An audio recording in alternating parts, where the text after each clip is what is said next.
Sangat-sangat dahsyat. Produk ni berjenama BC300. BC300. Singkatan dari? Dari singkatan atau apa? BC itu bermaksud blood circulation. Oke. Ya, dia melancarkan pengairan darah.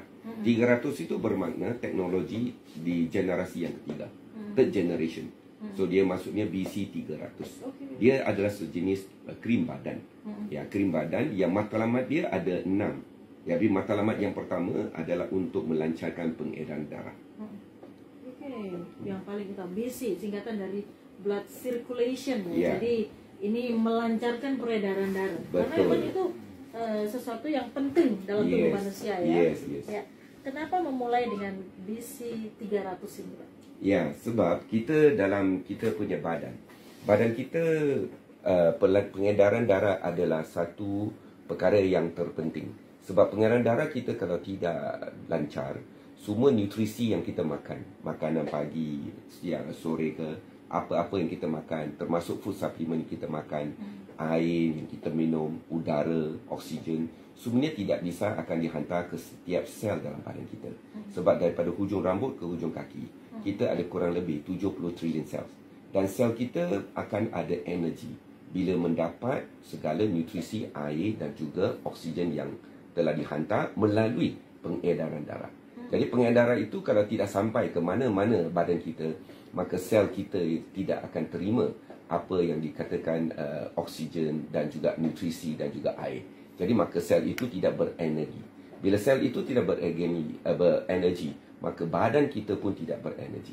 Bila sel kita tidak sihat, badan kita juga tidak sihat. Sebab kita punya tumpuan adalah kepada kesihatan sel-sel dalam badan kita.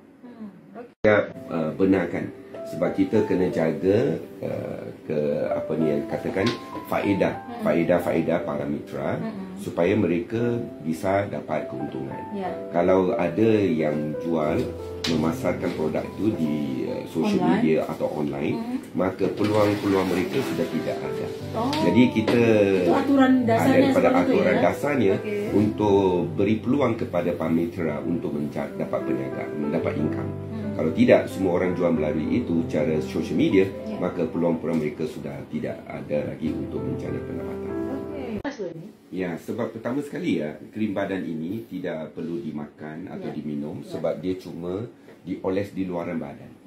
Tapi dia bisa diserap ke dalam badan. Itu adalah sebab teknologi yang kita pakai. Itu pertama. Keduanya, herba-herba. Semua herba-herba di dunia adalah ciptaan Maha Tuhan. Jadi semua herba dia ada peranan masing-masing. Jadi kita tidak boleh sebut satu herba sudah cukup untuk semua. Jadi kita masukkan 12 herba sebab itu adalah pilihan formulasi yang kami telah cari, semua herba yang bisa membantu kesihatan daripada sudut kulitnya, daripada sudut dia punya pengaliran darah, daripada sudut dia punya khasiat, semuanya diguna pakai untuk kebaikan kesihatan masing-masing. Dan ini sudah melalui penelitian ya? Ya. Okay. Yang keduanya kita masukkan stem cell. Kenapa kita masukkan stem cell? Sebab stem cell adalah sel yang tidak ada memori. Bila dia sampai ke kita punya hati, dia akan jadi sel hati. Kalau stem cell tu disuntik ke dalam kita punya jantung, dia akan jadi sel jantung. Biasanya stem cell ini dia disuntik. Dia disuntik ke dalam badan kita untuk menjadikan badan kita sihat dan sel kita muda. Untuk dapatkan sel baru untuk regeneration. Jadi yang kita masuk dalam stem cell ni adalah daripada tumbuhan. Dia bukan daripada binatang ataupun daripada manusia ataupun daripada baby, plasenta baby. Dia ni daripada ginseng.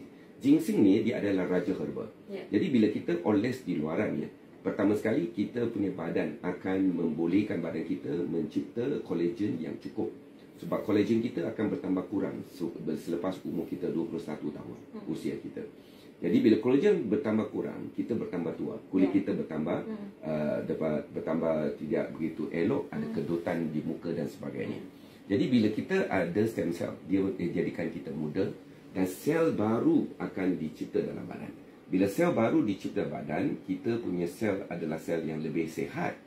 Dan bila sel kita dah sihat, badan kita juga bisa sihat. Yang paling penting dalam produk kita ini adalah dia punya skala energi yang kita telah terapkan. Sebab skala energi dia mempunyai peranan yang amat penting. Sebab skala energi adalah energi daripada alami. Sebab bila dunia dicipta oleh Maha Tuhan, sudah berlaku ni tenaga skala di dunia. Cuma manusia cuma temui tentang energi skala ini kurang lebih 1000 tahun yang lalu oleh seorang ahli fizik daripada Amerika yang bernama Nikola Tesla. Dia telah berjumpa tenaga skala ini dan dia namakan sebagai tenaga skala, dan kita namakan dia sebagai father of the skala energy ataupun ayah kepada skala energy. Dan dia kata skala energy adalah energi yang baik untuk manusia. Sangat-sangat penting sebab ini dicipta secara alami ketika dunia sudah tercipta. Cuma ramai yang tidak faham dan tidak tahu tentang tenaga skala.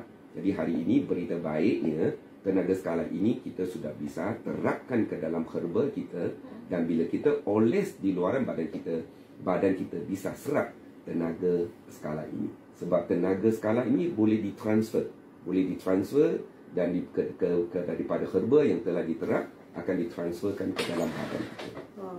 Okay.